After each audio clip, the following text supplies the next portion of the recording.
kitaray wala magsunod anang mga artipisyal nga pamaagi para makontrol o maplano na tong pamilya tungod sa simbahan.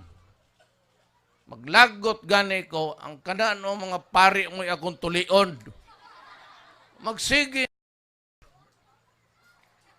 Iksabas pari ha. Magara po. Surudi, Father. Intriga na po kontra sa imo. Kasi lamang ko'y tigbabag. Unsa mo ng mga gisuwat. Gisuwat pas anang with due respect. Por respeto lang sa tanan mga Kristiyanos. Wala ko'y away, wala ko'y ginasulti.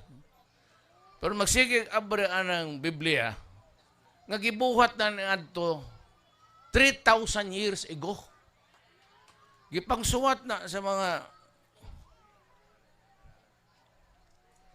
3,000 katuig nang agi. Anak na. O sa may kalibutan na itong mga buang, sige, panuwat na ng 3,000 years ago, wala na'y kahulugan sa atong kinabuhi karon. Pero kanang sa Biblia ang katarong, pagtuo sa Ginoo, okay na. Pero kanang pagkontrol, wala na sa Biblia. So, ayaw ninyong sunda, kay makadaot yun dyan. Di po, sa akong sa ingon, di mo mapahatag o sapot, balay. Nakita mo, magtapok. Kinsa, pre, anong hilak baka, pre? Babae na, laki. Di kasapot, walay-balay. Tanaw mo, tayo yung kunda. Tanaw ng uban di, o tanaw mo inyong sitwasyon ron. Di ba gudin nyo, di mo makamaong unsaon pagdiskarte sa kinabuhi, kaming mga opisyal, mo nang namili mong leader, haron tudluan mo og unsay kamaayo aning kalibutan na. Ug mo tuo mo, makatabang yun mo sa inyong kaugalingon o sa atong katilingban. Pero di mo kooperar, di mo sunod, magpataka mo, di sige kisa may mag-antos. Ang inyong gipalusot sa kalibutan. Way tarong nga kaon, way tarong nga sapot, nunya, wa pa'y tarong nga balay. Ano sa may gituhuan mo, sa kata, magbasa-basa nga, mo ni ingon anak, dito rato. 3,000 katuig na ni Agi. Magsigig ba? O sa may kalibutan atong mga buang atong problema ron? Nabitaw. Pero naan ninyo. Magbuhat ko karong akong kasuwatan bilang presidente. Magtuo ko ako nga ang akong ipamutang problema ron ang solusyon. 3,000 years after ilang basahon. Mingon sila tama tos Anheng Duterte. Unsa man to siya? Santo Rodrigo. Anak ka na puting. Unsa man to? Sige lang anak after dadag laing babay.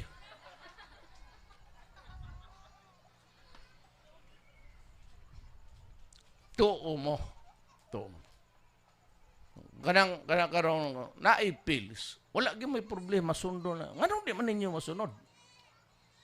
Haron ang inyong pamilya kung usado ha, mapa-eskwela gyud ninyo. Ang gobyerno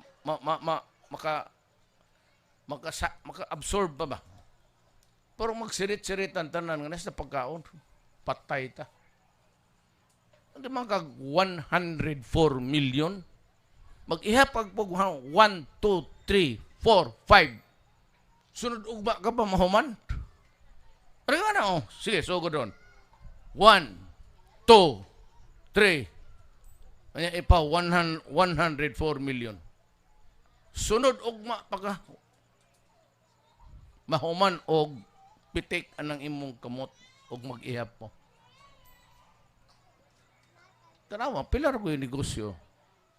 Kanya, malipay mo ng mga dato, trupo na yung mga dato ang magpagana na mga dato nga rin maggamit og impluwensya nila para makakuha og mga kontrata na yung mga uban nga rin mga ulol nga naagad ni transaksyon gwapo maghimo dag korporasyon o maghimo ilang korpo pagkatog kontratang gwapo kuhaon para iya pagkahugma nakuha na Sira ng ilang korporasyon. Humana, kaya nakuha nilang kwarta.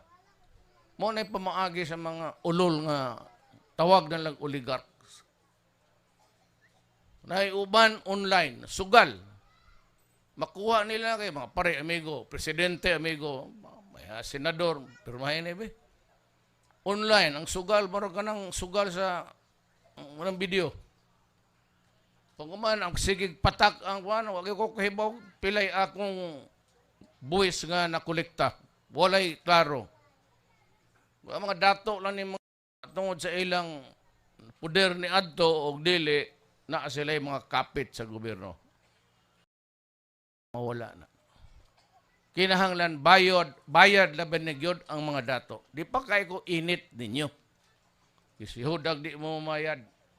Pero kana mga dato, saan po ihatag natin ninyo nako? Pero kani mga dato nga magsiigtikas kani mga oligarchs, they get contracts from government tungod lang sa ilang influensya, may transaksyon nakita nilang gwapo, maghimo og korpo para mahatag sa ila pagkaman suyupon, tikasan ang gobyerno, di pa yung mabayag boys, overpriced pa. Unang kagidlay ta. But this time, it will not be the case. The oligarchs, kana mga tontong mga dato nga kapit lang sa mga influensya, di sila kasod. Di sila kasod. Kinalan ingnon nako tanan sa gobyerno, hastang inyong gobyerno, hastang sidyon. Silipon ko ng kontrak tanan nga wabay na wala nga kwarta sa gobyerno. O wa kay ikaw korporasyon ka, musulod kag bidding, kay palit ang gobyerno katumag yung pinakabarato. Pero ingnon nako, wa kay track record nga napo katuig nga muni imong negosyo. Nitong usang adlaw ka lang namunga, korpo kay kwaon kag kontrata. Akong ingnon ang kuha, di ta magkasinabot ana. Ingnon ako ang korte, di ta magkasinabot ana. Kay ipadayon ninyo na nahibaw mo nga ang Pilipino gigatasan. Di ingnon akong kuha, ayaw ana. Pas anang lowest bid. Pinakabarato. Basta ang gobyerno mo palit gani, ako nga rin 50,000. Di, kanay, Mr. Government, offer ako kung sa imong paliton, 30,000. Yan po'y 10,000 ko. Di ato gyos 10,000. No. This time, kay kanang lowest bid, ang mugawas na pinaka-lowest ang quality.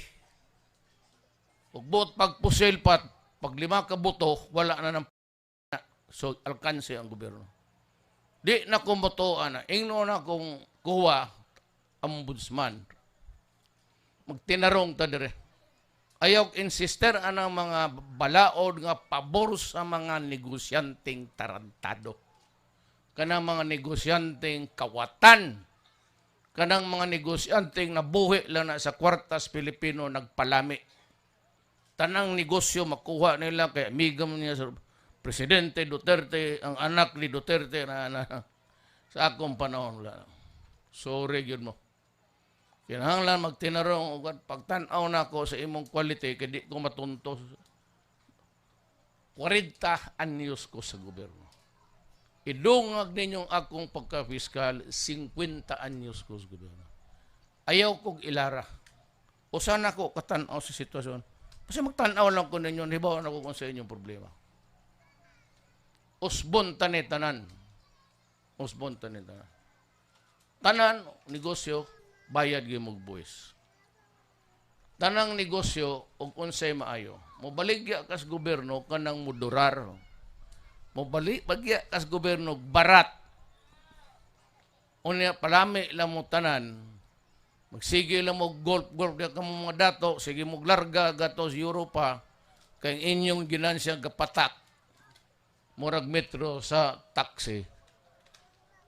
Di na ko musugot anang kinahanglan na yung mga Laguna Dibay. Dili na Laguna Dibay na. Umuwi na ang ilang mga pispan Tibuok, Laguna, Dibay.